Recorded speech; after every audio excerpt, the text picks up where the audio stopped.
Welcome to the Natural Heritage and Biosecurity chapter of the State of the Environment report. In that report we talk about biosecurity and pest control, and we talk about the natural heritage of New Zealand. The region is home to unique flora and fauna, and our job is to look after that. We're here at Totara Reserve to explain some of the things that are going on here. Possums are a serious threat to the region's economy and environment. Economically, possums consume pasture and affect farming, and environmentally, possums consume forests and predate native birds and animals. This is an example of possum damage in native forest here, where the possums have eaten the bark on the tree. Horizons undertakes possum control both in sites like here at Totara Reserve, but also across the entire region with a view of suppressing possum numbers down to a more sustainable level.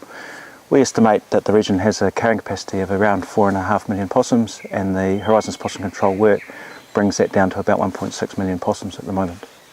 This first trap is a Tim's trap, and it's designed to kill possums and ferrets.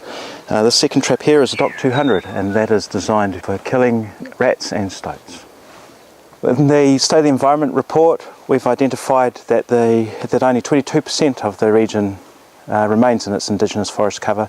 Totara Reserve is one of the most outstanding examples left in the region of our lowland forests. Weed control involves mostly killing environmental weeds which impact on the native forest, stops the forest canopies from growing very well, and smothers the forest floor. Other climbing weeds such as old man's beard, that's an issue out here we're getting on top of. It's an issue for the whole region, and it's talked about in the State of the Environment report as to what parts of the region are being affected and how much of an issue that is.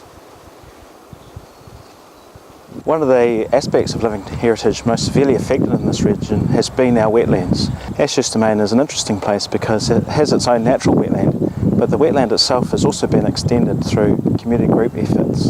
Wetlands remaining in the region has risen from 2% to 3%. This is mostly because we've taken the time to spend a lot more time looking for wetlands, and in fact we've discovered more than what we thought were left.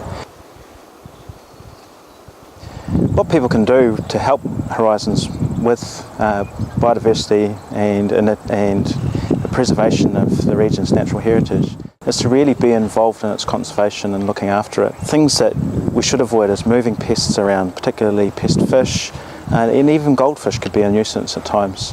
Other things people can do is, if they think that they're going to impact on a piece of native forest, they should come and see us first and talk through with us.